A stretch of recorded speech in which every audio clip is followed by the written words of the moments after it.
All right, so I think we're ready to go here. The first one here I've got is automobile key fobs, and this I found very interesting.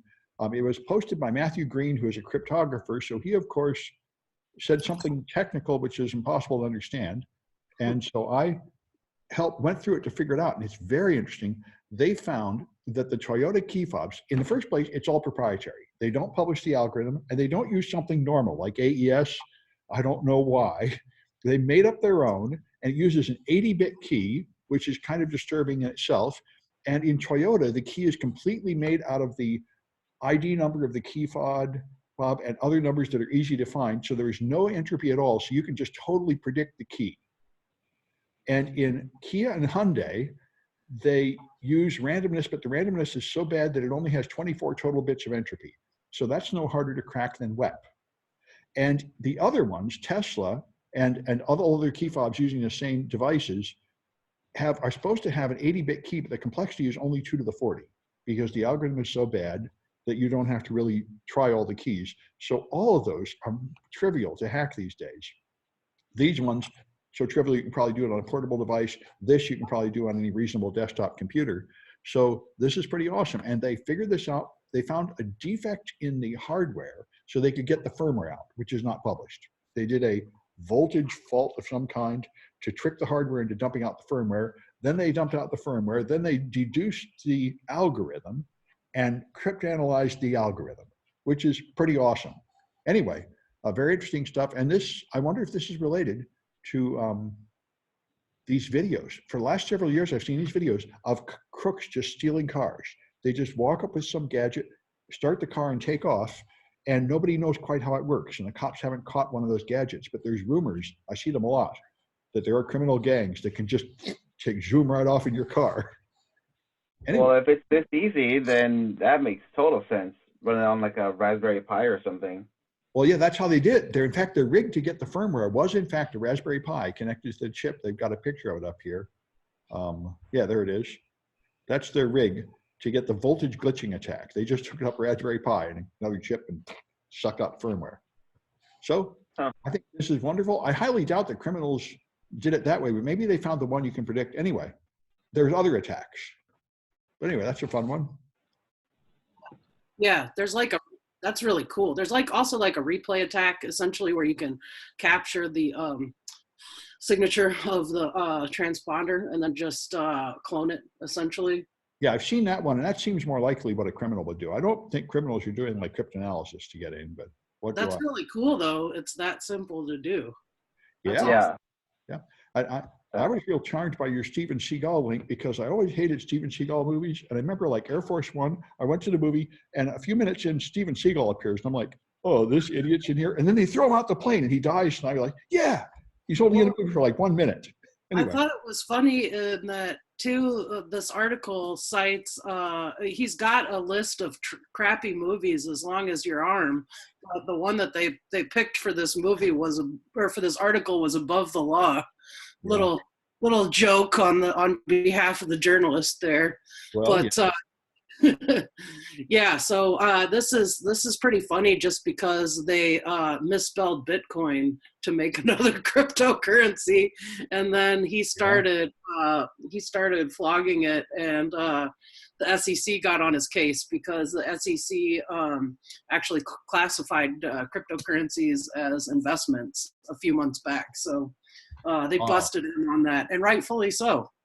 So he's guilty of making a product pitch without revealing his interest. Right. I didn't know that was illegal. I knew it was sort of classless.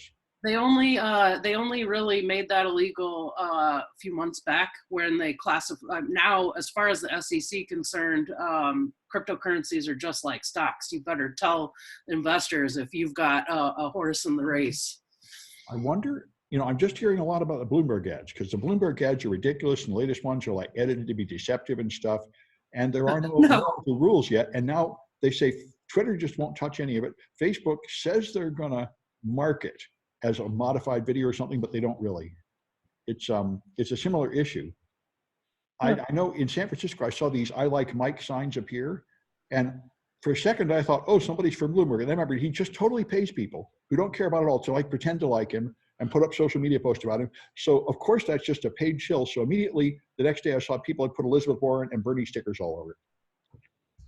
Yeah, he had a pretty entertaining little slip up in the last round of debates where he almost said that he bought all these politicians, but he like stopped himself before the word fully came out of his mouth. It's like, no, we all know what you mean. Yeah. And he just pays people to like write positive blog posts about him and tweets and stuff. Yeah. Which apparently is a thriving business. There's something called Fuck Mike I was just hearing about, which was the advertising agency to sell this. And Facebook found out about it and they're like, we don't get the money. I guess people can say whatever they want. I don't know. People are just selling. If they have enough followers, they will just pay you money to say something about their product or something. And they're just beginning to develop any rules or regulations about this form of advertising. So some people are saying Mike is like innovative and creative and jumping on the latest social media thing. Another way to see it is just he's a sleazy bum trying to buy the election when nobody actually wants him. But the Silicon Valley people I listen to on podcasts, they really do want him. And I voted for him after thinking about it. I think, because I don't want them to split up the big tech companies and multiply national debt by a factor of 5 and stuff. So, they're all crooks, but he sounds like maybe the best crook. Anyway. So let's take a look at the next one. Is this the right one? No. Yes. That is. Okay. Police evidence lost. Okay. Yeah, the police got hit with ransomware and a bunch of evidence got lost within it, and they had to let people go because they lost the evidence. Evidence is just stored on a running system connected to the internet? What right? the hell? I taught forensics. Right? Evidence is supposed to be locked in a safe in some kind of like durable form. What? Yep. Well, yep. Cops have a long history of messing up the evidence. In fact, like that is when I used to work at the prosecutor's office, that was a common source of consternation for the lawyers because they'd get these cases and then they couldn't effectively prosecute them without evidence. This is a new and amazing way to lose the evidence.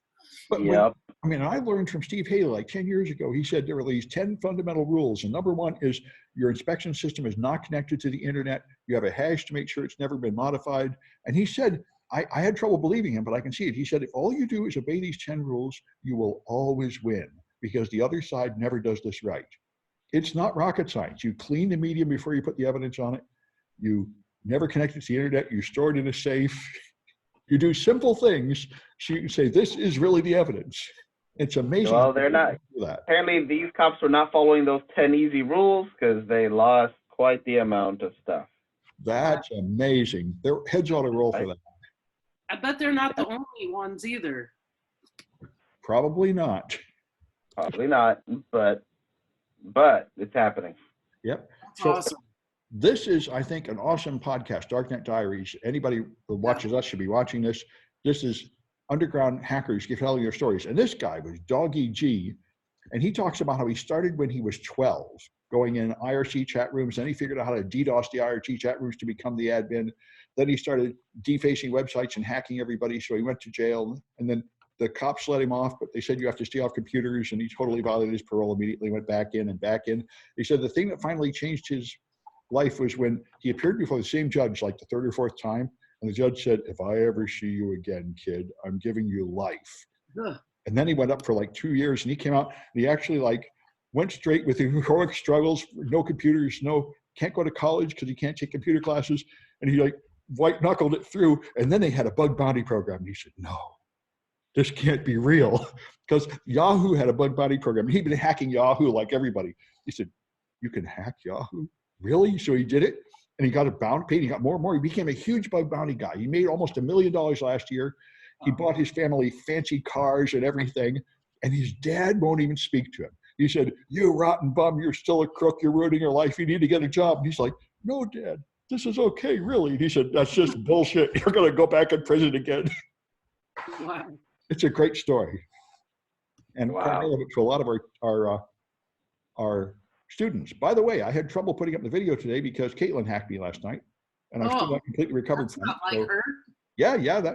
Anyway, she's one of our most deadly red teamers, and she hacks everything, and she hacked me several times. And last night I stepped away from my machine and she got my password for my main website. So I changed it. So I don't think she got in to hack it, but the irritating Mozilla product keeps on not remembering the new password. I have to keep putting it in over and over. Anyway. That's pretty good. Yeah, yeah. Well, but you know, I tell everybody they're free to hack me for this reason. I really should be obeying basic security procedures. And you were just complaining that your students weren't hacking you enough. So careful what you wear. Well, Caitlin is the exception. She hacks everything. Anyway, so now we got the ex-congressman. Yeah, so this was a pretty cool story, actually. Right here in California, our meddling in our elections doesn't only happen from overseas. So this was actually kind of a cool local, close to home story. It was kind of a, medium to small stakes election, but this campaign employee, it sounds like defaced or DDoSed the opponent's website, from what I could tell. But I just thought it was interesting that this kind of thing happens small scale on elections too. Yeah, there's another one of these cases where one politician attacked the rival's website and then lied about it, and they could follow the IP address right back to his Comcast connection at his home and stuff. Yeah. So they're usually pretty lame about hiding it. Same sort of deal. I mean, this guy left a pretty pronounced trail of breadcrumbs, so it wasn't too hard to bust him, I don't think. I read years ago, if you want to DDoS for a hire service, they say most of their business is in fact small DDoSes from one company wanting you to DDoS their competitor for like a weekend so they can get more sales. These little tiny minor skirmishes are apparently big business.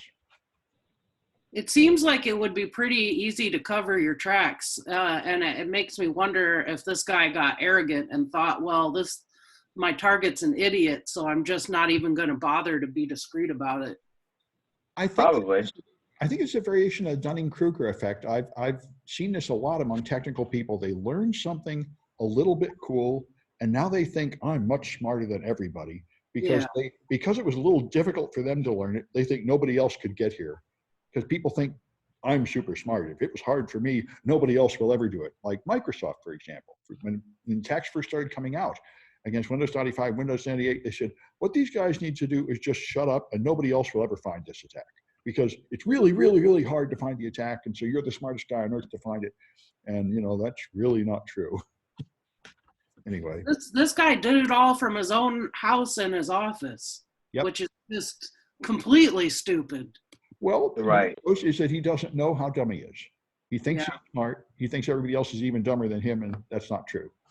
Yeah. That's why there's a saying I hear a lot: if you're the smartest person in the room, you're in the wrong room. And I've never felt very comfortable with that. I think if you're the smartest person in the room, that probably means you're actually the dumbest person in the room. And you think you're the smartest person. Anyway, that's pretty good. Like Trump, right? He thinks he's a super genius, doesn't understand anything. Anyway, so the Cerberus Android malware, I saw this one, 2FA. Yes, it's now using TeamViewer as a module, and it's becoming a bigger and bigger rat.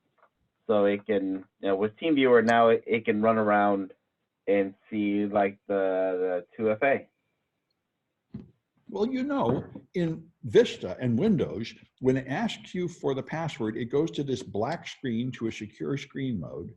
And I don't know why some other app is able to reach Google Authenticator. It seems like it should be similarly sandboxed away from other apps. Right, but it's not, and that's kind of the big point is, the Google Authenticator is not blocked. Yeah, yep, and it doesn't use, I think, the hardware security token either, which is mighty strange since it is a Google product. I know Apple Pay uses the special security module. Why wouldn't a Google product be very secure on a Google phone? Right? It seems to me like they built it into. Yeah. Like they burned that into their version 3, right? It's Pixel 3. Yeah, I think it has a hardware thing, but looks like it's not being used. Yep. Well, of course, on cheap phones, it won't be used, but at least on the Google branded phones, it ought to be okay. Pixel ain't cheap. So, Yeah, the pixel isn't cheap. That's why I'm like, I think it was. But anyway, this is the full report. So the first link is the article. This is the full report, along with a couple of other malware that it talks about. okay, good. Yeah, I've heard a lot about Cerberus. Yeah, I should probably get a copy of that stuff and throw it in my Android hacking class. Be good fun. That's pretty cool. Yeah. Yeah. So I'm up to, Corona. This one I thought was very interesting because I've been frustrated because I got a nasty cold, you got a nasty cold, and I'm thinking, is this coronavirus?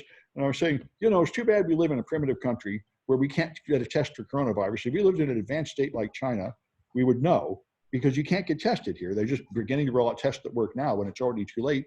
And I thought that was funny because I heard about the first doctor, they just silenced him. And this is the whole story, which of course is what I would expect in a totalitarian country. And the thing I thought is interesting is this, in December, the first cases came out and the doctors found it and the government just said, shut up and cut everything for a month, had all these public celebrations, spread it like crazy, tried to pretend it wasn't happening as long as possible.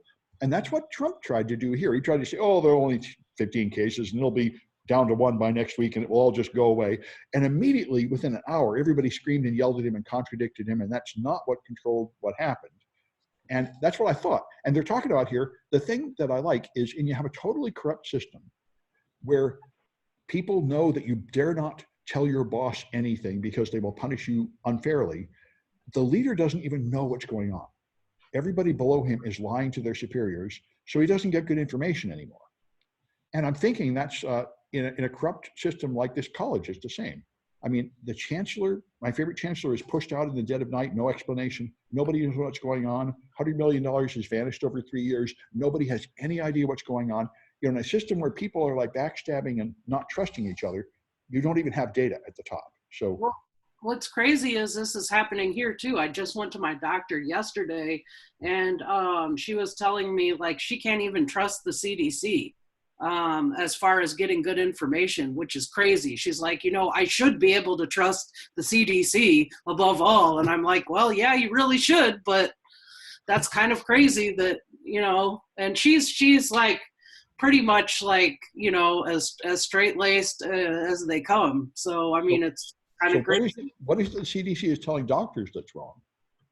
Apparently They had a test. Yep. I heard that they made a test for the virus and it wasn't working right.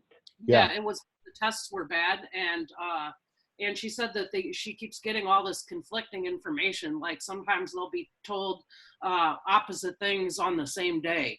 So her suspicion is that once the numbers come out, they're going to look really bad because it's going to look like there's this explosion of cases when it's not really. They've been there all along.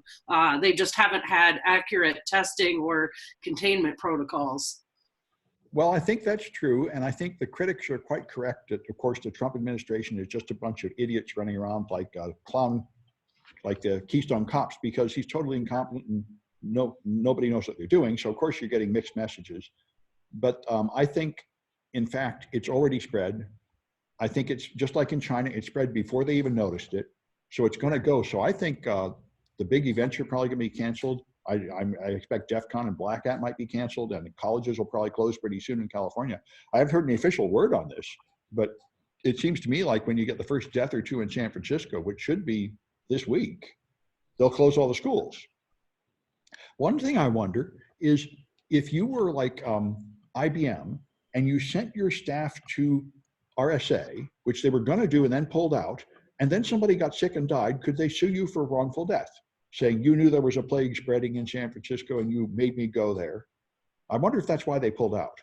I think so. It's interesting because I'm supposed to go to this Women in Cybersecurity conference next week in Denver. They haven't canceled it at all. In fact, Verizon just called and wanted to schedule me for an interview while I'm there. IBM's one of their main sponsors and they're going to be there. They didn't pull out. And I was thinking about that. It's really surprising to me because it's mostly academics that go. So it's going to just be people coming from huge school environments all over the country. And usually there's a good amount of international delegates. So I don't know. It's weird to me that there's this panic about it being, oh, well, it's a San Francisco thing, when no, it's really kind of everywhere. Well, you know, Right. your situation reminds me of mine. You know, I held all my classes remotely last week, and this is what Scott Galloway said on Pivot today, and I feel the same. My real concern is not catching it, but spreading it to others who will then die from it. So that's why I isolated myself, and that would be my concern about going to a gathering. If I've got a cold and there's no way to know what it is, I really don't feel good about infecting other people. Yeah. Same here. And I you know, I was doing some reading, and it looks like that it may have been here for over 6 weeks already. And that seems a lot more realistic. Yeah, I would assume at least 2 weeks, because 2 weeks seems to be the incubation period. So you'd expect the first death after the first 2 weeks after some normal number of people have it. Well, and people started getting it in China in December, or maybe even November. So there was not, it's not like there were any travel restrictions. But anyway, this is why the era of Trump, which has really challenged my faith in the American system, the one thing I've noticed that really still works is the free press. You can't hover anything up here, which is awesome, because even when they corrupt every branch of the government, they still can't make the press shut up. That's why Trump does nothing but scream about how the press is so rotten. And that's what I think will protect us. I think the truth comes out faster here than it does in nations like China. But anyway. Yeah. On a semi-similar note, I was at RSA last week, and the Beijing Olympic security team was there. Oh, wow. Nobody was walking in the radius of their booth. Yeah. Everyone went around them. If anything, this has been a really good example of how big of a failure our STEM education is in this country. I mean, it's like 37% of Americans won't buy Corona beer now. I mean, I thought the sales actually went up. No. But I have heard of people like refusing to get in the grocery line if there's a Chinese woman there and saying she should leave and stuff. Yeah, or they think that they can get it from eating Chinese food at the Panda Express. Like, oh, that's hilarious. You don't even get Chinese food at Panda Express. I've heard this. They say Chinatown businesses are empty. The Chinese food, that is just typical like racism. The funny thing is, I went, like, we have this Szechuan restaurant here in the East Bay, and when I was getting sick, I was like, all right, we got to go to the Szechuan restaurant so I can load myself up with extreme amounts of chili peppers and garlic to feel better. Yeah, that's hot and sour soup is the traditional cold remedy, right? Yeah. So I don't know. It does make you feel better.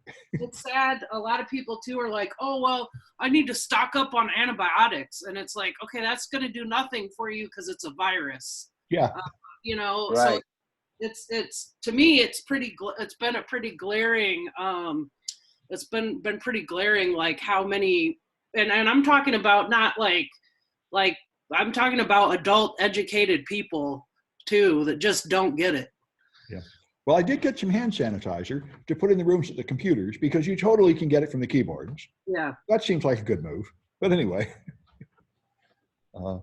I would certainly go to your conference. I mean, I think the actual risk is very small from a risk assessment point of view, but it is a very interesting study in like risk management and the government's attempts to do it, which I think are all just theater. I don't think the government can do anything to stop it. I think it's already out there. I think all they can do is posture to make it look like they did something at this point. But we'll see. Much. Yeah. Pretty much. I mean, accurate test kits would help. I think I think that's the biggest frustration for healthcare providers right now. Accurate health kits 3 weeks ago would have helped. Yeah. I think all accurate health kits will do now is let you watch the smoke come out of the burning building more carefully. But, maybe not. Maybe they have something. I mean, part of the problem we have here is that in our country, like a lot of people just can't stay home from work, or they don't have healthcare insurance. So it's just gonna spread a lot more because of that, because people can't isolate themselves. Yeah, that's why I'm hoping a Democrat gets in there. We really need socialized medicine. This is ridiculous. There was some guy that got a test and they billed him like $3,000 for it. So it's like, this is ridiculous, and intolerable. We really need socialized medicine. So that's why I'm hoping a Democrat gets in.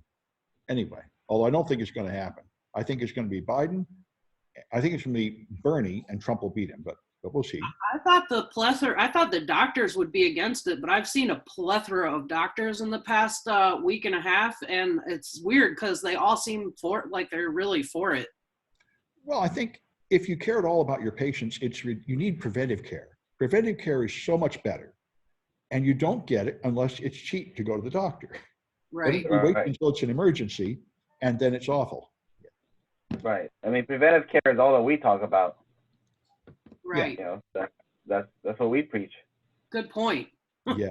Anyway, so this is you, Liz. Yeah. So this I thought was interesting. They spent all this money, $100 billion, to look at everyone's calls, and they got one lead out of all of that. Out of expending all those resources, they got one lead. Well, I'm glad to see some measurement of this. And of course, the civil libertarians always say that the negative side of this is you're turning us into a place like China, where everyone's afraid to talk and afraid to do anything because someone will see what they're doing. So you suffer all the negative consequences of becoming a totalitarian state, and for nothing, apparently. Well, this reminds me of the TSA. I mean, they've stopped zero terror attacks, but it's been this, I mean, really, more than anything, TSA seems like a jobs program to me. Yeah. It was originally a covert government bailout of the airline industry, and now it's basically a jobs program. Yeah. Yeah.